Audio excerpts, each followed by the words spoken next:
Okay, let's get right into it. I think the best way I can describe this is the easiest method that you will find to reduce your TDS in your shrimp tank, because your tanks will eventually rise up. The TDS will creep because you're always adding things into it, right? And eventually the water will creep up and creep up and creep up.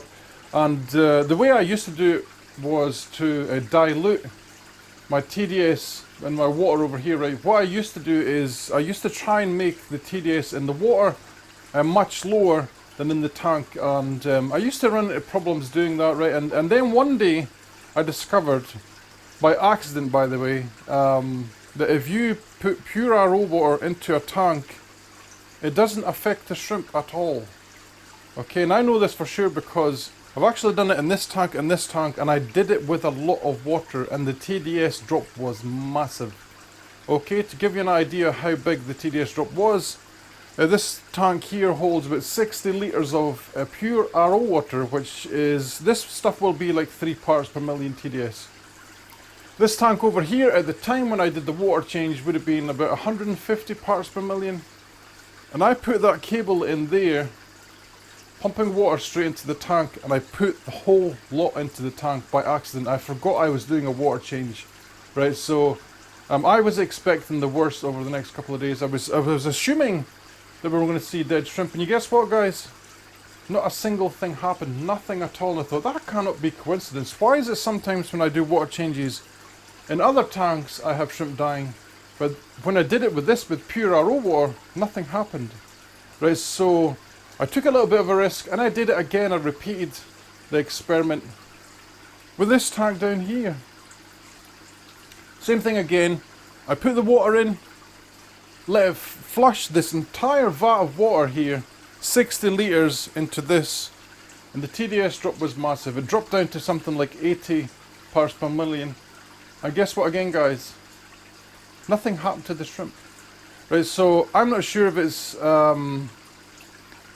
the shrimp are really sensitive to TDS increases, but TDS reductions, I think they're more than capable of handling. Right, so I'm going to show you guys the way I've always done it to reduce the TDS in my tanks. Right, so we're going to actually have to check some of the tanks to do this on camera, because it's very, very simple to do. Right, so wherever my TDS meter is, let me see, it's over here. Right, we're going to pick a tank to do a water change in, right, and then you're going to see the benefits of doing it this way. Okay, so let's just go through a few of the tanks and see. Right, I like to keep my TDS around 135. This is just a marker in my head that I have now that I like to do it. Okay, so when I decide to do to drop the TDS, I always let it hit about 140 parts per million, and then I do this. Okay, so this one is 128, so this one's fine. We're just going to go over a few of the tanks. This one is 142, so this one is a candidate for the water change. Let's just check a few of them, because I may as well do a few of them on camera, right? So this one's 135, so this one doesn't need a TDS water change. And this, remember guys, this isn't to a water change that you would do on any other day. Just you do those water changes all the same. This is like an in-between type water change that corrects the TDS increase. Okay, so this one is 141, so this one is still just okay. I wouldn't normally change this. I normally do it by like the 10%. So if I want my water, just say for example this one down here, right, if it was 134 parts per million, it is fine. If it is 13.4, because that is 10% of 134, if it was that much over, I would then do a 10% water change with pure RO water, right? That's how I do it. This one's 125. I actually did this one yesterday, that's why it's lower. This one is 140, so this one's just starting to creep up. I know this one here, it needs the TDS water change thing, so let's see. This one is 150, so this one definitely needs it, this one here. Right, so what I do is I go by the 10% of the tank, as I mentioned before, and all my tanks I have it marked off as well. the water volume, so I always know how much water to change for 10%, right? So in this one down here, I marked it off as just 10%. Right, so this is one that we will do today. What other ones was there? Was this one okay? I can't remember if I checked. I did check this, but I can't remember what I said. Right, so this one is 150 as well. So this one and the cold tank needs this water change, right? So I'm going to strap you to my chest and we're going to get right into it, okay? One moment. So this is how I do it in this tank, right? Let's have a look at the TDS one more time so we can get a comparison for the end of the video so you can see that the reduction actually worked. This is 151 parts per million. Can you see it? Probably just. Right, and then we're going to take out what I would consider 10% of this water volume, right? So for me that is about 10 litres. And I'm going to try and angle the camera, guys, so that you can see what I'm doing, but you know what it's like. I'm moving my body like this, so my apologies if what I'm looking at goes out of the scene. Okay, so this is how I do a water change in this tank. I try and save baby shrimp, etc. that go in here. I also use a white bucket as well, so I can see if there's any baby shrimp go in here. And this is just the easiest way for me to do this. I could use a hose with the baby shrimp safe attachment on it, but it means I have to bend away down there, right? So this is just easier for me to do. So I go like this. You see the colour of the water, slightly yellow.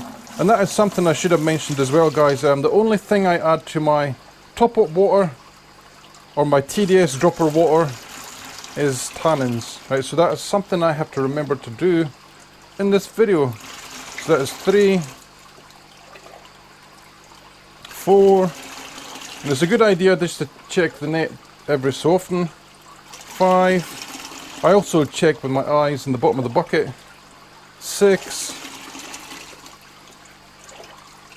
7, 8,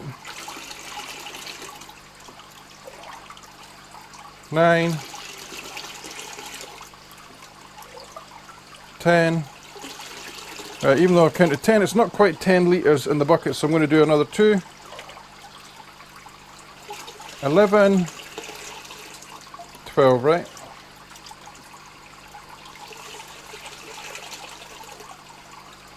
I can't see any baby shrimp in the net. Or is that one? No, it's not. I can't see any baby shrimp in the net or this white tub, so we are good to put our water back in. Okay, so as I said, we added our tannins to this water. That is the only thing I add back into this RO bucket for top-ups and TDS reductions, okay? Don't add buffers and all that kind of stuff because it will increase your TDS, right? So this tank has to get filled up, like so. And while we're doing that, guys, right, just to show you another tank, is this one here was 150 parts per million, remember? So let's do that one now as well. Let's give this one its little TDS reduction treatment as well. So I use a siphon for this. And hopefully, with a bit of luck, you're actually seeing some action here because it is very hard for me to see what you can actually see and what you can't when I've got the thing strapped to my chest, right? So there's the bucket. This one is marked for 15 litres, so that is 10% of this tank, so that is what we're actually going to take off. It's just 10%, and it will be very, very fast. What else I also do when I do this, guys, is I go around, right, and I check all these other tanks. Now I know for sure these two here need the TDS drop. These two are fine. This one's getting it done now, and that'll be me for today with the amount of water I have that I'm able to do, right? So, and tomorrow I can go over here, if you can see over here, and I will do the same thing. Check these tanks, see how they do, and that is how I lower the TDS my tanks, right? But if you give me a minute, I'm going to show you because the proof is in the pudding, right? As it always is. We're going to check the TDS of this. I'll give it like 10-15 minutes to like mix in the water, etc. And I'll also do it on this tank up here as well, and we'll see what the difference is. So while I wait on this tank settling and this tank up here filling up, right, I thought what I would do is, this is what I do anyway on this day. It's a Thursday. I do my shrimp shake day on a Thursday as well. Any day where I'm not feeding the solid food, the shrimp get this as well. So but recently I've noticed, I think I'm slightly overfeeding, so I'm reducing the amount I put in the water by half, just to see how it goes. Okay, so 1 more marlinite clay. And remember guys, this is for all my tanks in here, including this one that you might have seen by now, I'm not sure. So I'm not going to talk about it too much in case I haven't. Right, but it's a new tank. And it will hold Blue Dream Velvet. Blue Dream Velvet Neocaridina. Alright, so just to go over what I'm putting in here, molten marlinite. This is Pure Nordics. This is actually Nutridust Raw. I just like the container for this one, so that's why I use it. Got some Bacter AE. Now a lot of these bacterial products, they have roughly the same bacteria in most of them. You know how you get people that say try not to mix the bacteria, blah blah blah. Well, I used to not do this because I used to think there would be like a conflict in the tank, right? And what I'm learning is, guys, is that it's not so much that there's a conflict in the tank, it is we're basically overfeeding our shrimp. Okay, and that's where people run into problems. Alright, so take your mixture. That was Gentium polytase, Gentium polytase.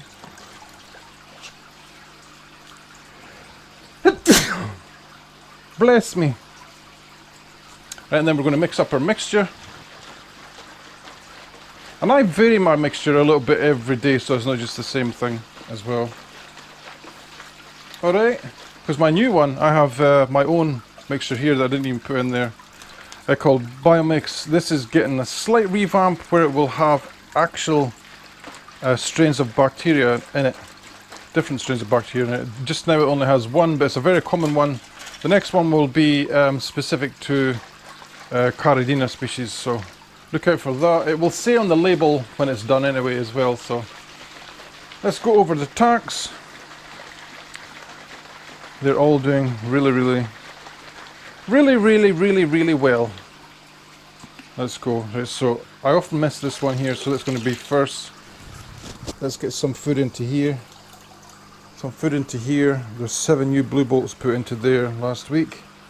Still young ones though, so they're pretty hard to see. This row of tanks got a new light on it as well. So I no longer have the T8s. They're still there because I haven't you probably see unwired them, but you could see unplumbed them. Unplumbed them. Right, so we're shoving in our bacteria.